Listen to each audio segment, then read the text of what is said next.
أنا عندي غازي عندي دياليز وما حب حتى حد يتبرع له من عائلته بكل وقت ونوعية طلعنا من يشفر التحليل. زبيد بن فرحات 40 سنه. تكلمت قبيله ما نعرفش فهمتوا فكرتي ولا كون انا نحب نشارك في الفورم تاع التبرع بالاعضاء وفكرتي انا سام تليس. انا نقول الانسان فهمتني ولا ربي خلقه من جسد ومن روح، وقت يرفع نهار اخر ربي باش يرفع الروح من الجسد يخليه للدود والتراب. الور يفو ميو في عود الدود والتراب يستنفع به شخص اخر كيفي انا وكيف كما قلت لك لا ينفع الشاة وسلخها بعد ذلك. هو الانسان مات وقتها، حتى كان فما حاجه الروح هي اللي باش تطلع من الجسد راهو يقعدوا للدود والتراب. الومي يستنفع به بشر كيف وخير من اللي يستنفع به الدود والتراب. صحيح انا سمعت في التبرع تاع الاعضاء اي واحد يطلب تبرع بالاعضاء نتبرع ثم حتى مشكله. ممكن ياسر ممكن فما اعضاء عاديه ما فيها بيس يعني نتبرع الاقرب الناس ليا. والله بالنسبه لي انا فكره ما نقبلهاش. تبرع بالاعضاء انا ما جربتش معناها ما جاتنيش لوكازيون اني باش نتبرع، اما جو فوا علاش لا معناها سورتو كي يبدا عبد يستحق معناتها لو فيت اذا كان مت بوركوا با ما تخليه ياخذ كل شيء. بالنسبه للتبرع في الاعضاء بالاعضاء التونسي راهو صعيب ياسر باش تدخل مخه الحكايه هذه، على خاطر مش ديما نوعيوه وديما نحكيو عليها الحكايه هذه. الحاجه هذه ما نحكيو عليها كان مناسباتيه بالضبط كيما السيدا. دونك هو ينساها نهار اللي تحكي له، خاطر هو التونسي يعيش اليوم بيومه معناتها ما يخممش في غدوه. الحكايه هذيك ما تجي لبالو كل شيء وقت اللي تصيب واحد من عائلته، دونك ما صابتوش هو ولا واحد من عائلته ما يخممش فيها بالضبط كما قلت كما سيدا. دونك لازم ديما نحكيو عليها كما بيبليسيتي. علاش تو بربي كل يوم تعمل لنا بيبليسيتي على غود ولا ما نعرفش شنو؟ علاش مش بيبليسيتي على التبرع بالاعضاء، بيبليسيتي على السيدا؟ خلي حتى الانسان يتفهمها بالكدا بالكدا ويولي معناتها تظهر له في حياته اليوميه حاجه لازمه هذيك.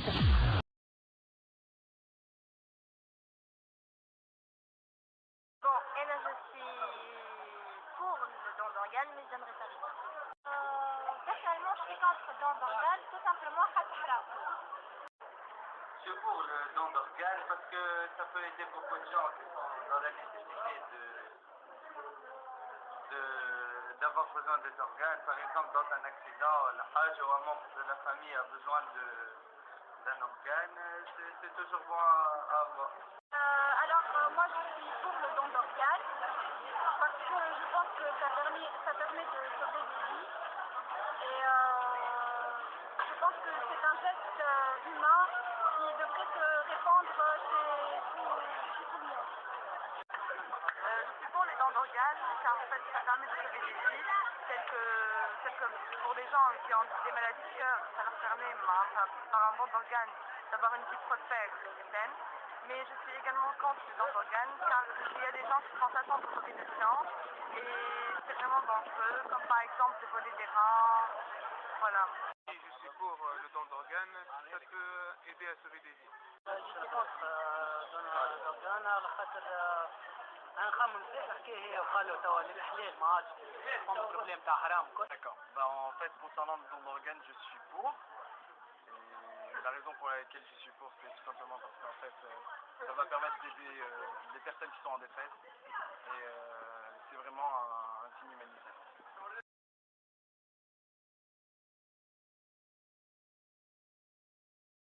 Alors oui, moi je serais prête à donner mes organes. Je n'y trouve aucun inconvénient vu que je serai morte. Donc si je peux sauver d'autres vies, franchement, je ne peux être que pour à 100%. Au cas de mort prématurée, je ne priverai jamais personne de mes organes si mes organes sont importants pour la survie d'une autre personne. نشوف روحي دونير دورجان ولا والله انا بور المومون نو ما ممكن سيبو في لي كا كثير كان نبدا امي ولا عبد يقرب لي وسيورك القطعه باش نمشي ليه هو اللي انا ما عادش عندي حتى شانس باش نرجع مع حي. هذاك هو الكا الوحيد سينو جمله ما شو كونتر. Bon, et là je suis pour le don d'organes, mais j'aimerais pas vivre. Est-ce qu'un jour je deviendrai donneur d'organes? Si bien sûr ma condition sanitaire elle me le permet, je le ferai, sinon je ne pense pas pouvoir le faire. J'accepte باش نكون دونور خاطر عند ربي خير.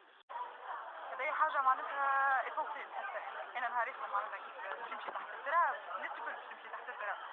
كي نلقى حاجة أورجان عندي يوتيل معناتها للعباد الآخرين وهما يبداو معناتها ينسيت الحكاية هذه ما نديرش ما نعرفش.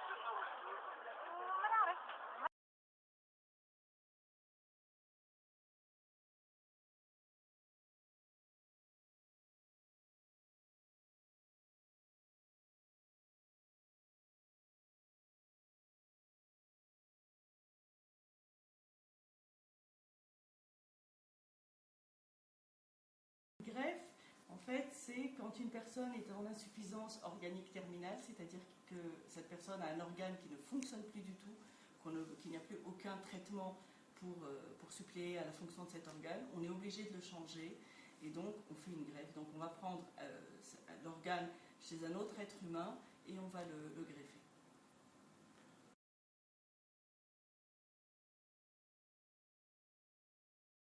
Alors la greffe en Tunisie a commencé il y a très longtemps, elle a commencé en fait avant même l'indépendance, puisque en 1948, Feu Hedi Reis avait fait la première greffe de cornée.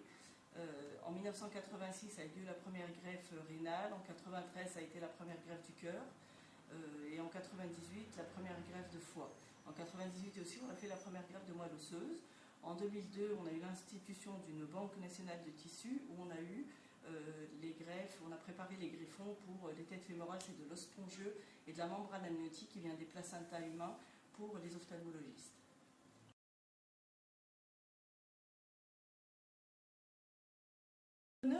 Il n'y a pas d'âge en fait, puisqu'on peut prélever même des enfants, un enfant de 2 ou 3 ans qui est décédé, on peut très bien prélever le cœur ou le foie pour le greffer à un enfant du même âge, puisqu'il faut qu'il y ait une compatibilité physiologique et physique de poids et de taille entre le donneur et le receveur. Pour être donneur, en fait, en Tunisie, c'est assez simple de mettre la mention donneur sur la carte d'identité, c'est quelque chose sur laquelle j'insiste toujours beaucoup, c'est-à-dire qu'à partir de votre majorité à 20 ans, vous pouvez aller mettre sur votre carte d'identité gratuitement, juste avec 3 photos. Vous allez au poste de police et on vous met donneur, mutabara, sur votre carte d'identité. Ça permet un autre jour, le jour où vous êtes décédé, et décédé dans des circonstances particulières, c'est-à-dire dans un service d'anesthésie réa où vous êtes intubé, ventilé, comme ce que vous voyez dans Dr House, etc. Votre cerveau est mort, vos organes continuent de fonctionner grâce à des médicaments et à toutes ces machines qui sont autour de vous. Nous avons quelques heures pour pouvoir prélever et greffer. Et à ce moment-là, c'est toujours très difficile pour une famille, quand on lui annonce la mort de quelqu'un de cher, de dire oui aussi au prélèvement. Elle est déjà très choquée, c'est une question qui est absolument dramatique, à un moment encore plus dramatique. Et si vous avez pris position avant, si vous en avez parlé, si vous avez mis vos volontés sur votre carte d'identité, ça permet de juste dire à la famille, voilà, il a laissé un testament et c'est beaucoup plus simple. Mais en fait, l'âge limite inférieur ou même supérieur n'existe pratiquement plus, puisqu'on peut même aux États-Unis, on a même prélevé des gens qui avaient 100 ans. Donc pour les tissus, ou même 80 ans pour un foie, une fois, puisque l'âge physiologique est très important aussi, il n'y a pas que l'âge sur les papiers.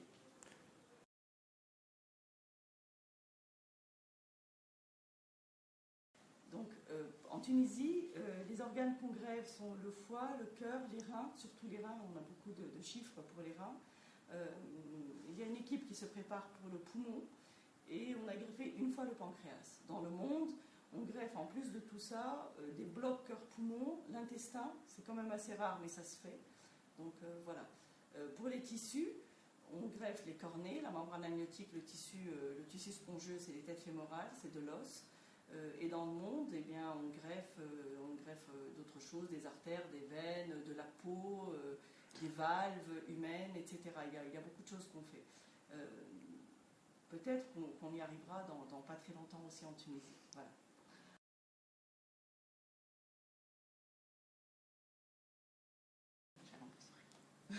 Alors la différence entre le donneur vivant et le donneur cadavérique, c'est vrai que pour le donneur vivant, la personne doit avoir 20 ans et au-dessus, parce que vous savez que la majorité dans notre pays est toujours à 20 ans, malgré la majorité électorale à 18 ans, la majorité pour votre permis de conduire à 18 ans aussi. Donc la personne doit avoir 20 ans, elle doit être en pleine possession de ses facultés mentales, c'est-à-dire qu'on va la faire passer par un psychiatre pour voir s'il n'y a pas de problème, qu'elle a aussi sa capacité juridique, c'est-à-dire que quelqu'un qui est condamné, qui est en prison, ne pourra pas donner ses organes. Et nous avons limité ce don dans le cadre familial, qu'il soit lien de sang ou lien d'alliance, comme les conjoints. Le mari peut donner à sa femme et vice-versa. Et en fait, la chose qu'on fait le plus, c'est le don de rein. Ça, c'est quelque chose qui se fait très couramment. Nous avons eu quelques dons d'une partie du foie de parents à leurs enfants qui étaient dans des situations très critiques et où il n'y avait pas de foie de cadavre. Et donc, le papa ou la maman ont donné une partie de leur foie à leur enfant. Pour le don cadavérique, je vous en parlais tout à l'heure, il faut être en mort encéphalique. Ce qu'on appelle la mort encéphalique, c'est la mort. Il n'y a pas plusieurs morts c'est comme une porte, elle est ouverte ou fermée. Mais la mort encéphalique, c'est une mort assez particulière où le cerveau est mort, mais les organes continuent de fonctionner grâce à des machines et à des médicaments. Donc quelqu'un qui est mort sur le bord de la route, qui est mort chez lui, qui est mort sur le lieu de travail, on ne pourra pas le prélever, parce que les organes ne sont plus oxygénés. Donc ils ne servent plus à rien, ils sont excusez-moi le terme, ils sont pourris. Tandis que la personne qui meurt dans un service d'anesthésie-réanimation, qui est sous machine et qui a le cerveau qui est mort, mais les organes qui continuent de fonctionner, celui-là, on peut, s'il n'a pas de contre-indication évidemment médicale, légale, juridique, on peut le prélever, on peut proposer à la famille le prélèvement.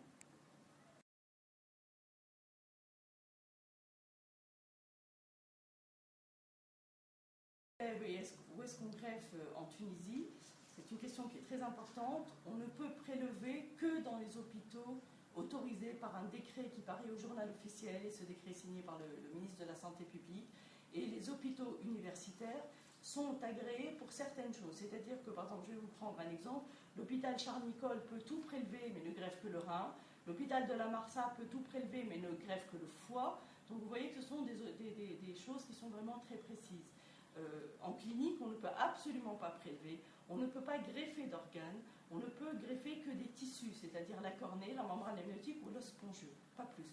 Et ça, en fait, le législateur a vraiment voulu faire. Vous savez que la Tunisie est vraiment un exemple. L'Organisation mondiale de la santé, l'OMS, nous cite comme un exemple au niveau de la législation, puisque la législation est vraiment très cadrée pour éviter les débordements. Tout ce que vous entendez tous les jours dans les journaux et à la télévision de vente et d'achat d'organes, ça se fait, c'est vrai, dans certains pays comme le Pakistan, l'Égypte, la Chine, l'Inde, la Turquie, ça ne se fait absolument pas en Tunisie.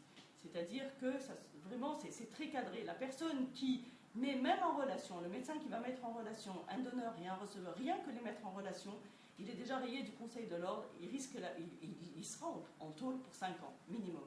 Donc vous voyez qu'on ne va pas s'amuser du tout à faire des choses comme ça. Ça permet aussi d'éviter toutes ces histoires d'argent, de trafic, de la médecine des riches, la médecine des pauvres. C'est très important au niveau éthique et au niveau social que tout le monde ait la même chance. En Tunisie, qu'on soit PDG, qu'on soit plombier, qu'on soit sans aucun revenu, sans aucune ressource, tout est gratuit. Tout est absolument gratuit, du début à la fin. Personne ne paye rien, c'est l'État qui prend en charge, ou alors la CNAM, c'est l'État aussi. Donc tout le monde est sur le même pied d'égalité. Au niveau de la liste d'attente, c'est une liste d'attente nationale qui est saisie ici au niveau du CNPTO. Nous ne connaissons pas les malades, ce sont juste des codes pour nous. Donc il y a des scores, un peu comme ce que vous avez eu pour votre bac, vous avez eu des scores qui vous ont permis d'aller dans certains endroits. Nous aussi, nous avons des scores. Nous savons que tel organe, en fait, c'est l'organe qui choisit son receveur. L'organe, il a tel groupe sanguin, il a telle identité tissulaire, et ben on va mettre tout ça dans le logiciel, et le logiciel va nous sortir les meilleurs receveurs au niveau national. Donc, par exemple, vous êtes venu aujourd'hui, nous avons 2 greffes rénales, il y en a une qui est à Charnicole et l'autre qui est à Monastir, parce que le logiciel nous a sorti ça hier à 3h du matin, comme ça. Premier receveur Charnicole, deuxième Monastir. Vous voyez? Donc, c'est...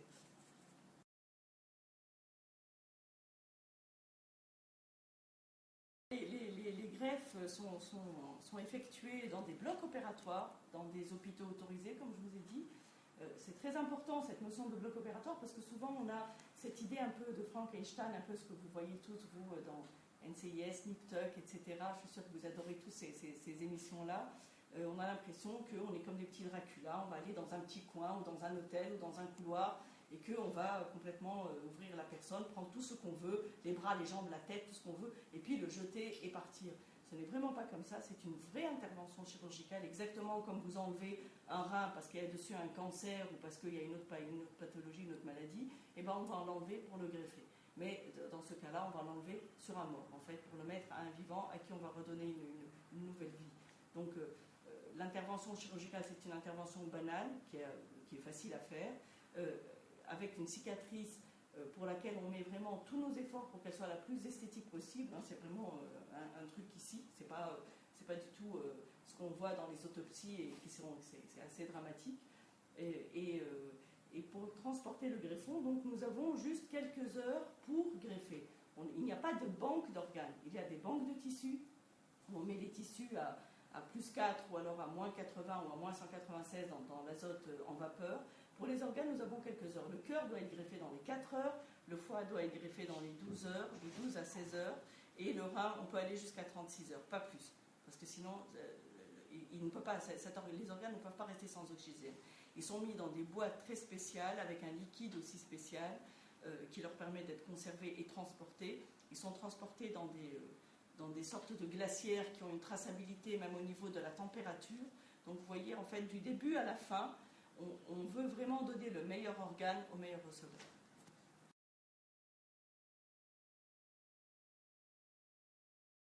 Des organes, ça c'est la question qui me fâche tous les jours, parce qu'on ne peut absolument pas mettre un prix sur un être humain. Je ne vois pas comment vous pouvez dire un jour que le rein vaut 5000 dinars et le lendemain 2000, parce que voilà, on a beaucoup d'offres, et c'est absolument, excusez-moi, mais dégoûtant. Ce n'est pas éthique, ce n'est pas humain, ce n'est pas possible de faire ça. Donc on ne peut absolument pas acheter et vendre. Ça se fait dans certains pays, je vous les ai cités tout à l'heure, comme l'Égypte, comme l'Irak, comme la Chine, hein, où on prélevait carrément les condamnés à mort. On attendait juste que le couperet tombe pour pouvoir vite, et c'est atroce, vite enlever les organes. Dans notre pays, Dieu merci, ça ne se fait pas. Je vous l'ai dit, tout est gratuit. Si une personne est sur la liste d'attente et qu'elle attend depuis trop longtemps, il va falloir chercher dans la famille des donneurs vivants. C'est important cette notion d'éthique, cette notion de akhlaqiyat en arabe, hein, je vous le dis aussi en arabe. L'être humain n'a pas de prix, la vie humaine n'a pas de prix. Et je ne pense pas qu'un médecin puisse un jour brader le corps de quelqu'un ou brader l'organe de quelqu'un. Pour moi, ce ne sera pas un médecin, ce sera un monstre. Voilà.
Don d'organes. Prendre une minute pour en parler. On a tous entendu parler du don d'organes, mais on est moins nombreux à en avoir parlé, à avoir dit à nos proches si nous sommes d'accord ou non pour donner nos organes en cas de décès. Et pourtant, si on ne leur dit pas, cela ne sert à rien. Alors pourquoi le dire ? Eh bien, c'est très simple. Si on ne dit rien, c'est logique. Nos parents ou nos enfants ne peuvent pas le savoir. La seule façon, c'est de le dire à ses proches. Ses parents, sa femme, ses frères et sœurs. Comme ça, si jamais, je dis bien si jamais, vous êtes mort et que vous ne pouvez plus parler, eh bien, quand les médecins demandent à vos proches, vous avait-il dit son choix sur le don d'organes ? Vos proches le savent. Ils n'ont pas à hésiter et à décider à votre place. C'est votre volonté qui est respectée. Conclusion, dire oui ou non, ça ne prend guère plus d'une minute. Vous prenez un proche, vous prenez une minute et hop, c'est fait. Et une minute, c'est juste le temps qu'on vient de passer ensemble. Essayez, prenez une minute pour en parler. Don d'organes, donneur ou pas, je sais pour mes proches, ils savent pour moi.